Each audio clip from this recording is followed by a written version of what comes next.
And I hope Shamea gives Angela that energy every time. Okay? We just can't be going to the confessional and crying. How we get up, just call back, right back. We can spend, then get it right back, man. She just gotta worry all of that, so that's why I bought. Hey y'all, welcome back. Kandi, we are back for us to get into Real Housewives of Atlanta. This is episode 12. All right. So let's check it out, right? I feel like this episode was more of like a filler. Kinda is what it gave. It was nothing like super exciting about it. The girls definitely got into some drama at the end of the episode because one thing Angela gonna do is get some mess started, period. Okay. So Angela and Cynthia start off the episode with them chatting. Of course, they talk about Shamea and everything that Shamea is dealing with as far as whatever health issues her mother is having. They talk about the IVF process, surrogacy, whatever they're dealing with trying to conceive another child, preferably a son. Okay.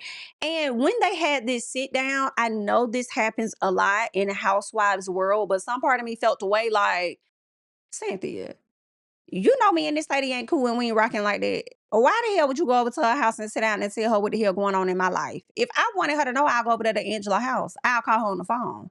I know how to give a bitch my information. I just didn't need you to do it. You ain't got nothing else you could talk about? What's up with you and your man? How your daughter doing? You couldn't talk to her about what she got going on with her daughter? Y'all come bond over y'all daughters and what y'all got going on that you had to bring up my family? BIT. But also, I feel like Cynthia may have done that in an effort to kind of like cool off whatever issues they got. Like Shamea is dealing with something with her mom. Angela, you recently lost your mom. Maybe they could, work on being a little lighter with each other. You know what I'm saying? So I feel like that may have been Cynthia's motive.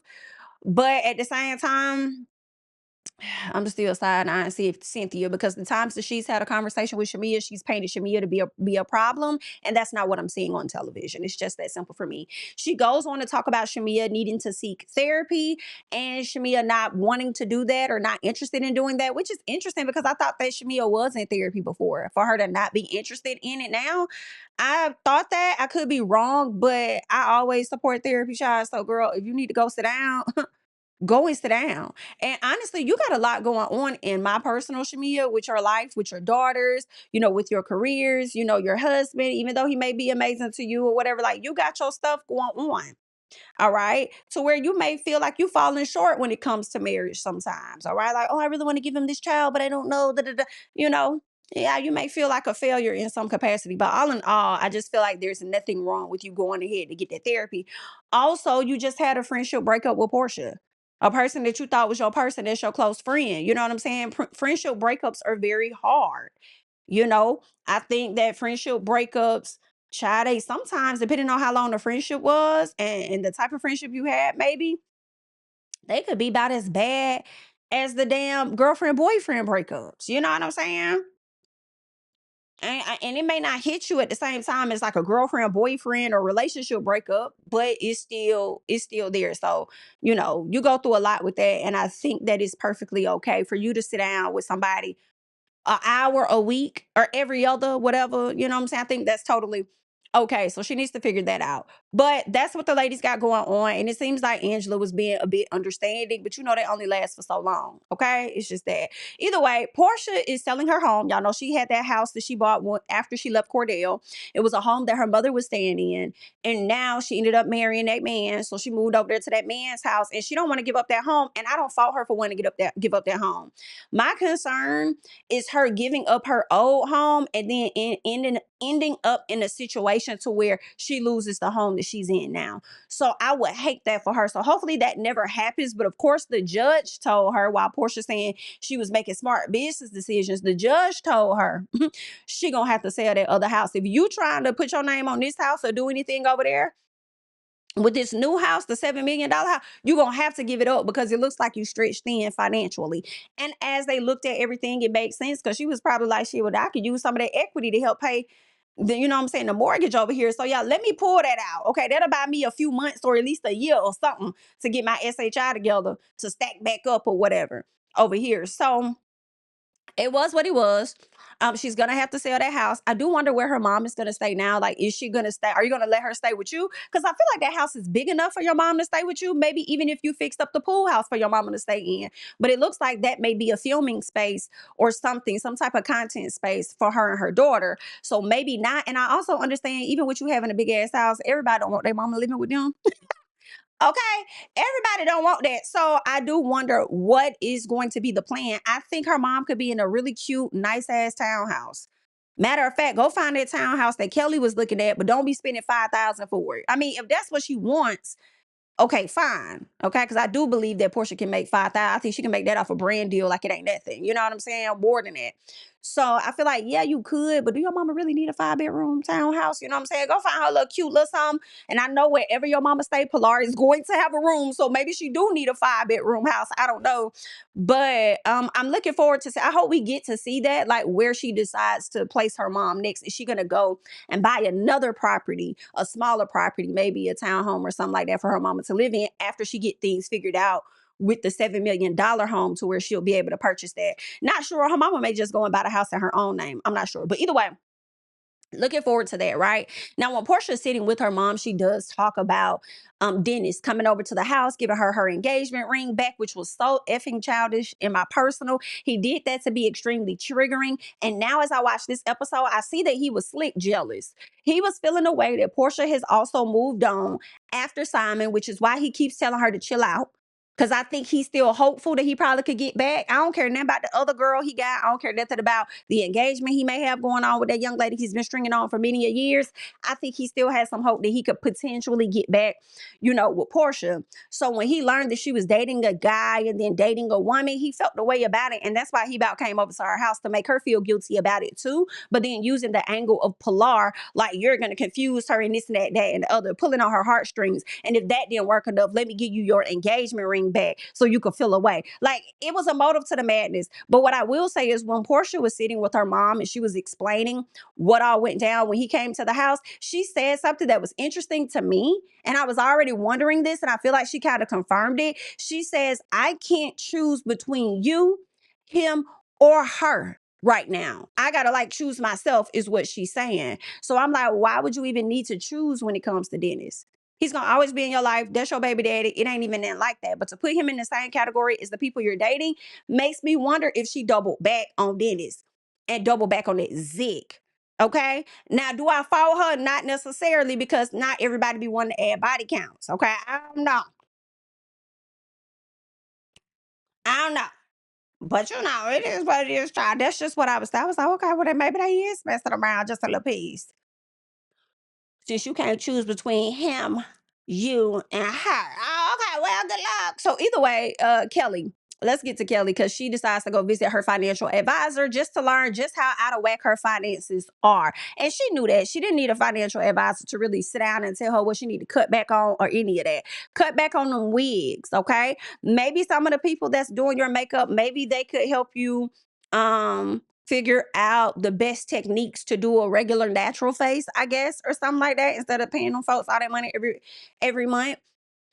Scale back on some of the clothes. You know what I'm saying? Sometimes you gotta do what you gotta do, girl. You're gonna have to sit back to get back. And it's just what that is. She does go and she looks at a 5-bedroom townhome, which was absolutely beautiful. I like the fact that it had the elevator, but I'll be honest, I probably would take the stairs because I'm claustrophobic, and you're not gonna put me in that small ass thing, especially when they got to the next level.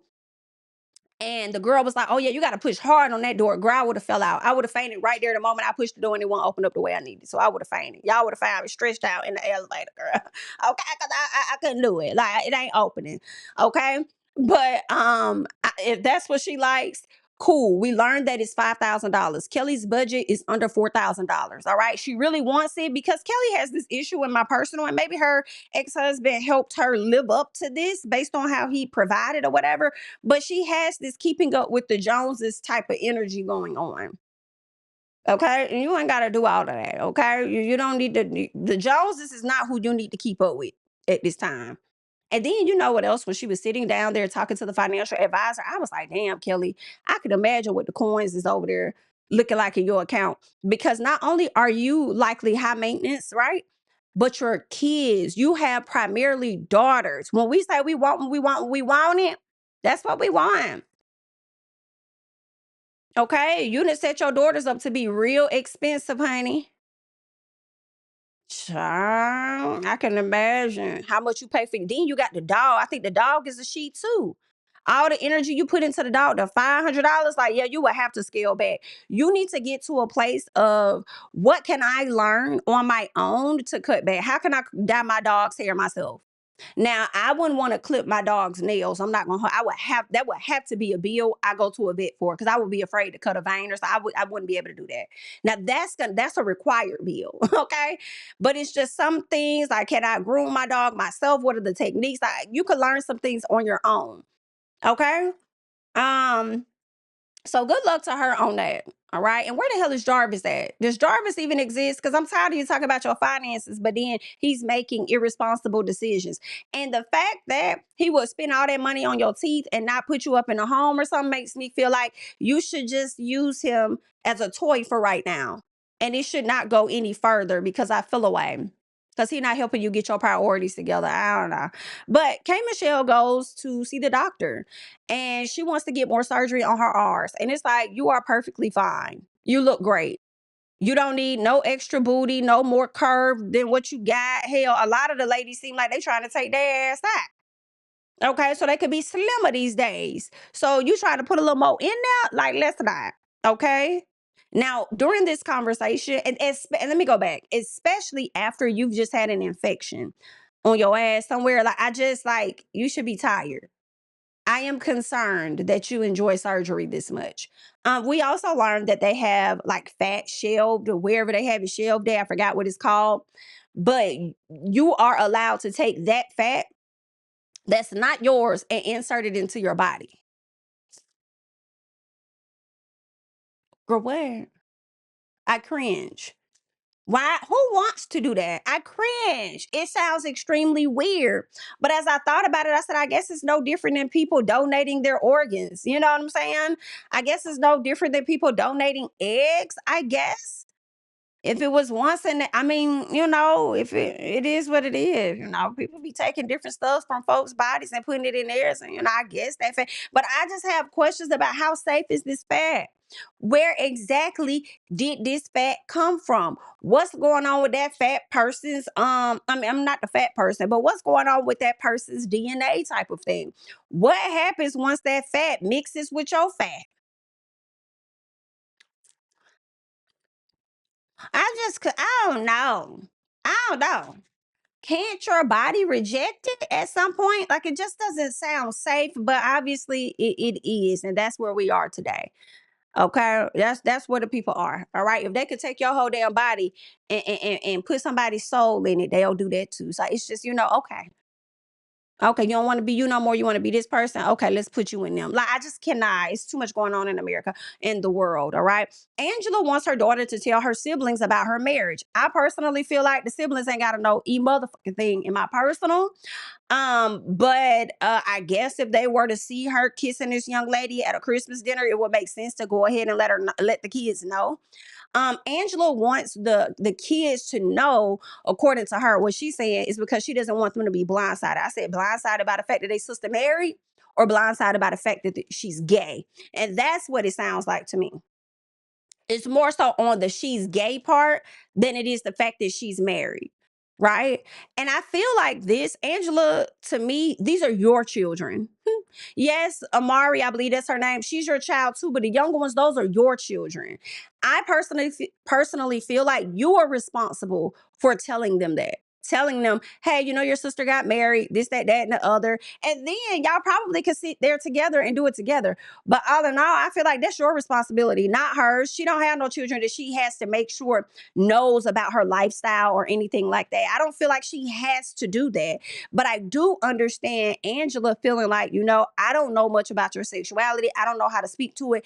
I don't want to be ignorant when I share with the children that she's married, and not only that is she married, but she's married to her best friend or whatever. I don't know how to have those conversations safely. Maybe I don't know how to have that. So I want to pass it off to you. But who said that she even know? Like, I get it because the expectation would be because this is her life, she would be able to better explain it. But at the same time, who said that she know how to explain it to kids? You know? And I just feel like you're passing it to your daughter because you just don't want to do it. And as much as I get that, I feel like she ain't got to do it either. And I think she kind of said that too. Like, I'm not required to let them know that. Okay.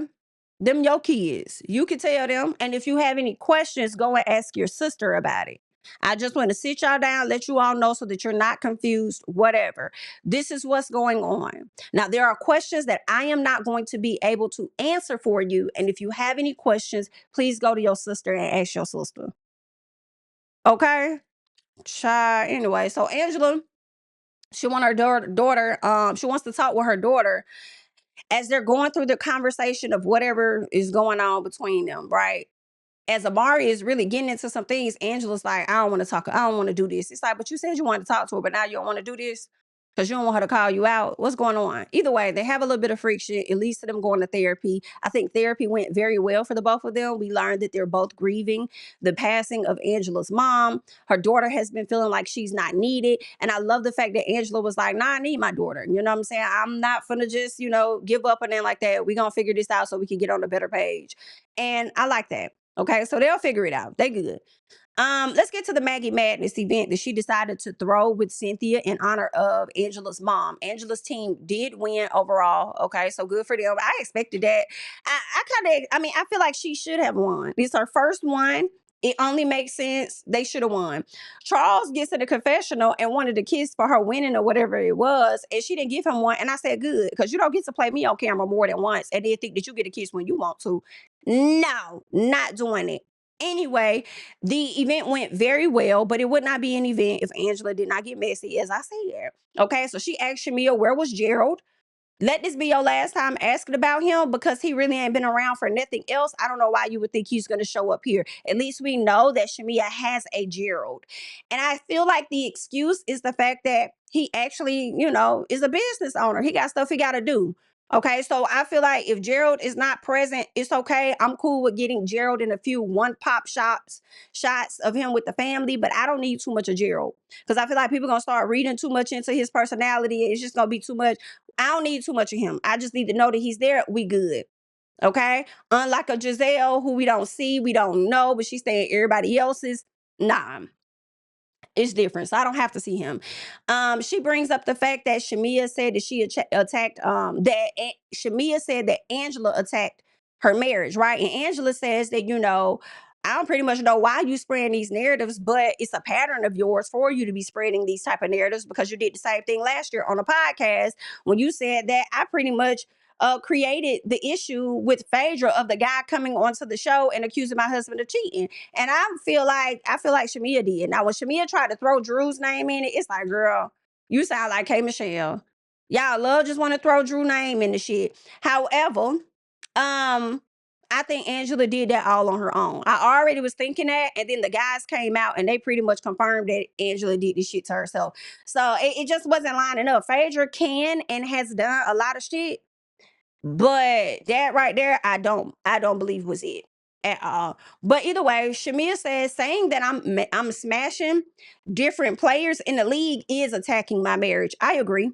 So Angela says, and it's funny because you're saying that she pushing a narrative, but she clocked you, and instead of you saying, well, no, that's not it, stop doing that narrative, you respond and you say, I have you? Oh, you haven't? Have you not? So yes, you are continuing to push a narrative, right? You are pushing a narrative. So now Shamea is pushing her own narrative, which you saying that your narrative is Shamea be fucking players. Shamea's narrative is you attacking my marriage. And you want to feel a way about that, but you didn't dial it back. You continue to lean into it. So here we are. Okay. So as much as people feel like Shamea acts like a victim in situations, what y'all think Angela doing? Because that's her acting like a victim too, by saying you're spreading narratives about me that you know aren't true. Well, bitch, you spreading lies about me. So what's tea? So Shamea says, bring somebody to the front. Okay, since that's what you believe so bad, don't just say it and don't just be Porsha talking about some I am the receipt. No, bring the receipts to the front, okay? Because the facts comes with a receipt. So where's the receipt?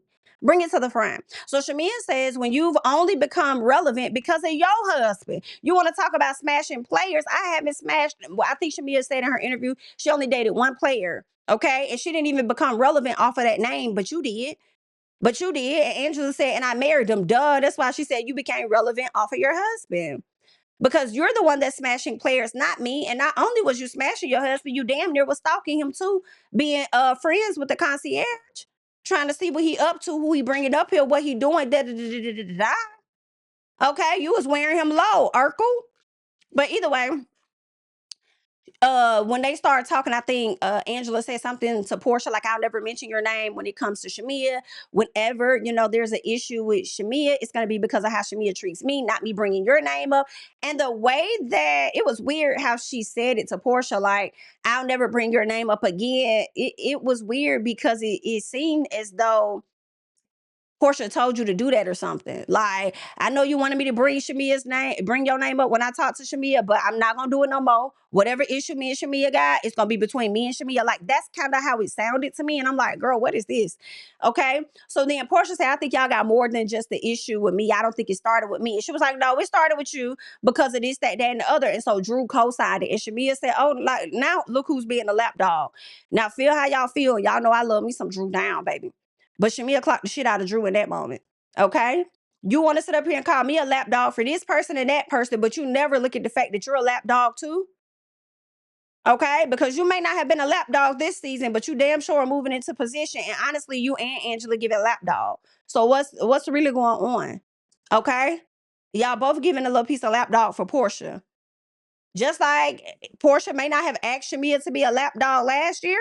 Let's say Porsha didn't ask them to be a lapdog this year, but y'all still doing it. And that's the energy that it gives. And Shamea wasn't wrong in that moment. So Pinky asked if Shamea and Kay are good. And Shamea like, why would we not be good? Exactly. I said, it's crazy that everybody here knows that there is an issue. Because even I think Cynthia said, yeah, there is something off. Then you got Pinky. Everybody seems to know that there's an issue that Kay has with Shamea, but Shamea don't know. Ain't that some shit? And these are the very people that were trying to accuse Shamea of putting shit in K Michelle's head.